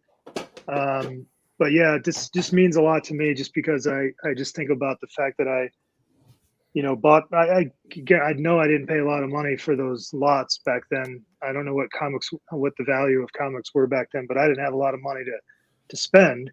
So I imagine I got those for pretty good deals. And the fact that this book maintained any kind of decent grade it's not like I had them bagged and boarded and took care of them. I didn't like just throw the boxes around, but they get jostled, and it maintained a pretty good grade. So I love this. I love this cover. I love that it showed up in Deadpool Wolverine. I was going to say, I love that they chose that one to homage. Yeah, they homaged all the right covers, in my opinion, pretty much. But anyway, special book, one of my few, and this is the first book I ever sent in to get graded. So anyway, yeah. Have you seen the McFarlane toys? They have a McFarlane toys that has that cover with it. Yeah. Really, I don't have it. No, I don't. I do have one of the McFarlane toys right up here. It's just the big Hulk. The Hulk with the Hulk leg. Yeah. Yeah. The Wolverine one's really nice, though. That would pair nicely with your. It would pair nicely. I have the Hulk cover. I do have the Hulk comic that my statue is mimicking, but I do need to add that to the collection. Very well. Great choice. Love that book. I like Hulk and I like Wolverine. I mean, Hulk technically is one of the first Marvel, huge Marvel monsters. Yep. I've been thinking about that a lot lately. He transcended it and became a superhero. And then Immortal Hulk really kind of cements him as kind of that true monster character. That's on my reading list for sure. Everyone's told me that, and Planet Hulk. So Planet Hulk's the best. Planet Hulk and World War Hulk, the two best stories. That's what everyone tells me. I love them the most. They're my favorite. I got 2 issues so far. I'm going to keep hunting them down because people said I got to read that. So well done, Jeff. That was a great choice. All right, Jay and Baxter for your final round. All right. I guess I'll go first this time. So we started with horror, moved away a little bit from it, but we'll come back to it. What I have here is a copy of a Mexican horror book called Las Momias de Guanajuato. That's the name of the series, and it translates into The Mummies of Guanajuato. Guanajuato is a town in Mexico, and they found mummies there while they were, sounds a bit morbid, but they were exhuming bodies because in Mexico there's a burial tax, and if people don't pay the you get out of the cemetery. So these bodies did not decompose like it would be normal. The soil and the conditions and the weather kept them mummified. So it became a big thing in the town, and there's even a museum where you can go and see mummies, and if you can see Egyptian mummies, why not see Mexican mummies? So anyway, long story short, that's what gives name to the title. This is issue number 104. It was published in November of 1968. And what it's called, it's El Secreto del Monstruo. So this is if you're into modern horror and you've read the Hello Darkness series, and it just compiles different stories, different short stories in different volumes. Sometimes they can get across issues. That's exactly what this is. And in this one, it tells the story of a monster. And I'll open the pages briefly. And again, you can see, hey, there's a King Kong advertisement. But, same thing. It's that sepia, brownish thing. It's not in color. But the story about this guy is that he always was carrying this box, and he was born, and his mom thought he was a monster, but they never showed him until the end. Hopefully you guys can see. He's carrying the box. He gets married. Then he's about to consummate the marriage. Oh, it's a second head? 2 heads. Oh, yes. So psyched. 2 heads. That is always amazing. Carrying the box. Did everything, went to work and everything with the box. He was just carrying it around. They went to dinner. He would never put the box down. Then when they're about to consummate the marriage, psych, I have 2 heads. I'm a monster. Needless to say, hence the secrets of the monsters. she run away, threw That's like the herself out of horror. the window. He went running down the stairs to try to catch her. And of course, because he's a monster and has 2 heads, the cop shot him. So, end the story. Oh, Happy ending. It's like the opposite of dick in a box. It's the head in a box. Dude, that's So- those are the Excuse fun my language. little twists you got with those books, right? Yeah, and it's 1968. You read this when, back in the 60s when, we didn't have what we have today. You're probably thinking, what the heck, there's something here. Can you imagine anyway- if Boss How came many out in the issues? 60s? Oh, there's 300 and some. It's a big series. It's a big series. I don't have many of these. These are actually really hard to find because Cool. they were really low prints. So if you find them, they're not in the best condition because this paper is even worse than some of the US from the silver and golden age, and they were very low print. So you can't really find them. If you do, they tend to be not cheap. They're not super expensive. It's not what Adam's showing. no. When it comes to price, but they're definitely not cheap. And like I said, there was a caveat with the giveaway, and I'm not going to go too deep into it, but the caveat is that I want to show one last book just for the joy that I actually found this. I'd been hunting it down for the longest time, actually since I saw it in Mike's channel, Launch Money Comics. I just got my hands on a Fantastic Four number 50. Yes. Shout out to Jason at Issues Needed Comics. Don't hate backs that I went with you. That's his LCS, but great deal. I'm super happy, super stoked to have it. Super cover, super difficult cover to get, and because of the brown, there's hardly any spine ticks or anything, but I'm just excited, and I wanted to share my excitement with you guys who love comics. No, please. Yeah, this is the last Very show. We're wonderful. going to kick you off for showing an extra book, Jay. Especially Well, when I know, you've kicked Hagen off the stream before. He was so funny, dude. I wish you could have seen his look backstage. Dude, that was awesome. I wish I could have been backstage and saw it because that Congrats. was hilarious. 50 is a huge book, so we might cover the gambit. What do you got, Bax? Okay, so for the last book here, I just want to highlight this one. This is Smarg. So if you're unfamiliar with this, this is this comes from local creators, local writer and artist from Minneapolis, that area. Paul Hallgren is the writer, and Jesse Switters is the artist on this. And we were lucky enough to have them on our last episode on our channel. Yep. So just want to plug them, give them a shout out, check out their book. They put a lot of work into this. It's a cool story. It's about this alien that's kind of figuring out how to be a superhero. He's got some, Superman-like abilities. He's got a cool laser that shoots out of his head, and he's got a guy in the chair. So definitely recommend you check that out. Where can we find that if we want to buy that? Yeah, so you can go to Paul Hallgren comics.com. Don't fully quote me on that. I have all the links in our last episode on Jab's expensive paper. Yeah, so check it out on YouTube. If you want to learn more about the creative process and how it goes from idea to paper to print to distribution, definitely check out that episode because they talk all about that, and they drove the entire thing. They were great to have on the show.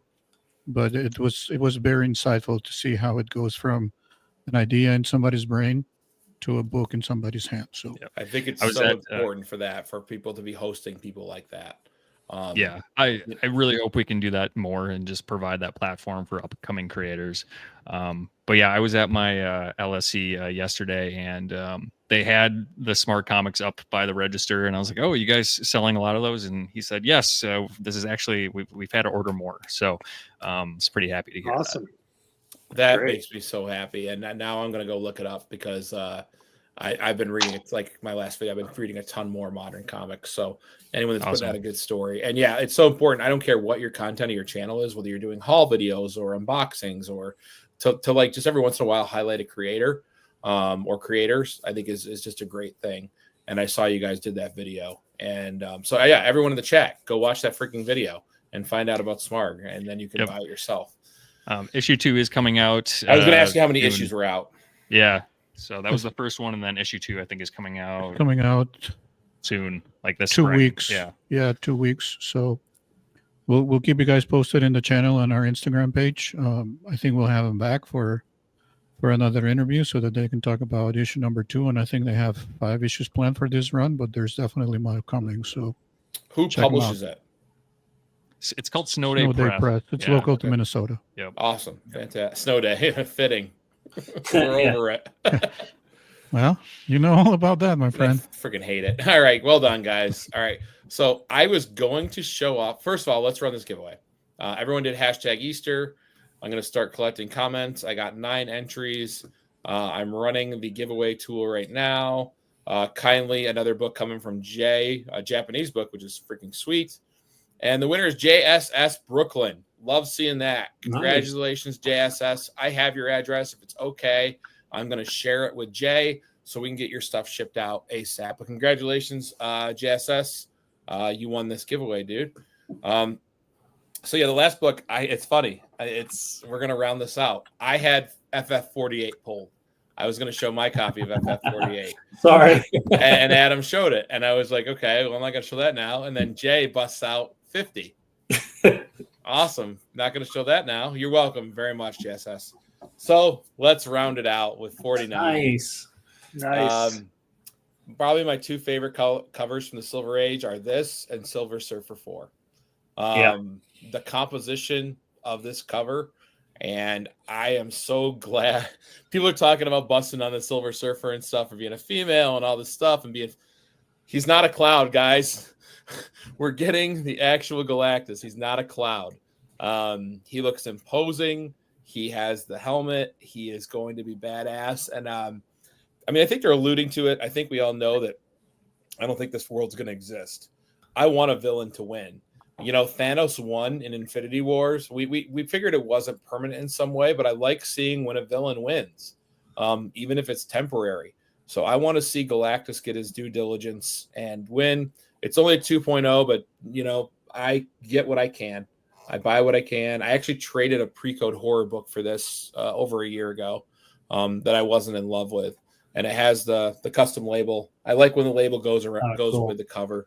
But this is one of my favorite. And anytime I see an homage to this book, I will buy it. I don't care who did it, what publisher. I'll just buy it. So, you guys, thanks for bringing the 48 and the 50, so I could round out the Trinity. With low grade is better than no grade, right?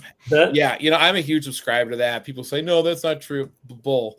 If this is what I have to have it and to own it, I don't care. Like my FF48's missing a page. It's like a page with some Inhumans on it. Like, whatever. Maybe I'll upgrade it someday, but I don't really care. Guys, well done. That was fun. We had some people brought to the show tonight. Every episode, so I said like an hour, and it's almost 2 hours, but that's I think because every episode keeps getting better because people are bringing books that they really care about and elaborate on, and that's what I really meant for this to be when it happened. So, everyone in the chat, the links to all these guys' channels are in the description.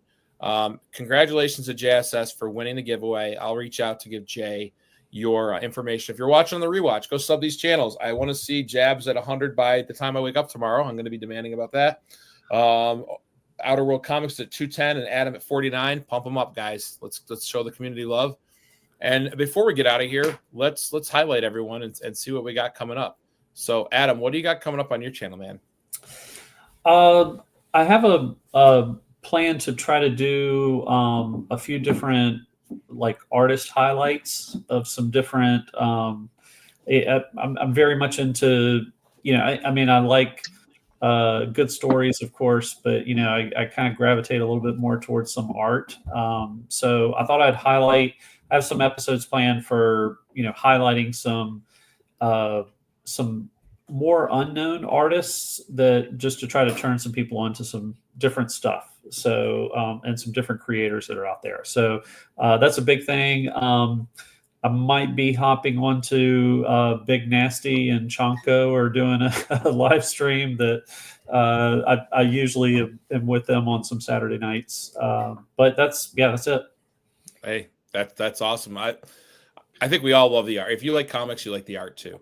and I'm excited to see that, my friend. And you're a great artist too.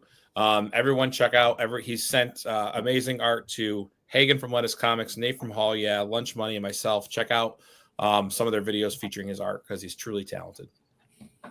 Oh, thanks. All right, Jeff, what do you got coming up, dude?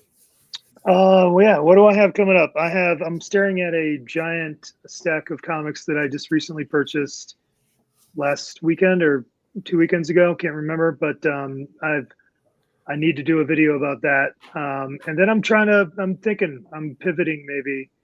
I realize that I'm making video like I'm buying more comics to feed the content.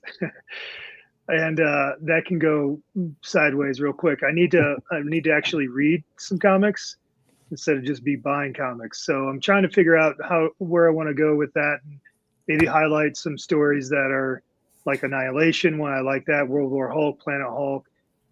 Maybe get into some cosmic stuff. I'm leaning there. I've been thinking about maybe dipping into some vinyl talk into some of my channel. I don't know how I'm going to do that, or if anybody's interested in it, but I have a lot of vinyl and I've been thinking about how can I do that. So anyway, I have one video that I got to work on tomorrow. And from there, it's starting to maybe think about getting a little creative, extra creative. That's what it boils down to. I found too. You just can't keep buying books to show books. Like you have to go outside the box. And I mean, I think Jay and Baxter found a good vein with reaching out to creators. You know, there's so many creators. Like two of my friends, Rohan and JP from the Absolute Game of Nerds YouTube channel, they reach out to so many artists and creators and stuff. Like they're a smaller channel. They're only 500 subs, and like no one says no. You know, like have these creators on, highlight them, get their work out there. It gives you content, and it's just I know what you're saying. It's a good point, and definitely do some World Hulk, like any kind of Hulk stuff. I'm going to watch since I'm going to start reading it. So I'd be interested in that. Yep. Fantastic. Jay and Baxter, what do you guys got coming up? Well, you know, now that it's finally spring, or it's getting to be spring here in the Don't say that. North, we'll definitely have some more time to put out more content. We're going to keep talking comics, you know, what we like, what we collect. And that's basically what our channel is. We definitely want to keep bringing on some creators. We'll bring Paul and Jesse back to talk about Smart. And we also have other artists in mind. One of them who did the cover for Smart, because there's variant covers, by the way. You can find them there if you're into variants. And we also have a couple of ideas regarding comic book sellers and what it looks like on the other side. Man, I want to do that at the beginning of my stuff, highlighting sellers for sure. That's a great idea. Yeah, there's some great sellers out there, you know, and of course in the internet you can find them. There's Cheddar, there's Rage Theo, One True Nerd King Phil, Jeff the Golden Age Guru, a bunch of that, you know, and some physical sellers too. You know what it takes to actually go through that inventory and go through prices and put all that before a show, and the time that it consumes and how they keep up with it, you know, because we all can look at last sold on eBay and cover price or Go Collect or GPA or whatever tool you use. But at the end of the day, you know, I don't think there's one true source of truth. So I'm very curious to see what their thought process is behind some of this, because at the end of the day, in some of these shows, you know, there's room for negotiation. So does that go into play, or is that pretty set and then they just don't want to take it home and they go from there and that kind of thing? So there's a couple of things we have in mind, and definitely, like I said, now that it's spring, we'll get back on a shooting schedule and put some more stuff out there for you guys and for us to share with you. Hell yeah. Yeah, I think that's a wonderful idea. Like I was going to start doing that. I don't know why I got away from it, but like I interviewed Remy from Robot Monster Island, who's a huge Whatnot seller, who I got my Man Thing #1 from. It was very interesting to talk from someone from the other side. And I think if you guys delved into that, like what does it entail? Like, are you rebagging and boarding everything? How much research do you have to do? Is it annoying when people are able to research fair market value, or like, do you work with that? Like, I think that's a great topic. And I look forward to that. I look forward to everyone putting out more content. Like you said, it's hopefully the spring in our areas. It gets me more motivated to do stuff too. but yeah, no, guys, everyone, first of all, thank you to you guys coming on tonight. I appreciate anyone that makes time to come onto the show and talk comics. And this is the best part of YouTube to me. You know, I talk with people. I think a lot of us talk individually on Instagram backstage with people. So it's great to connect on these live streams. And I hope if you guys need anything from me or have any quite please reach out to me. I'd love to be on any of your shows. If we ever do a live stream, I'd be honored. No pressure. Make a live stream. But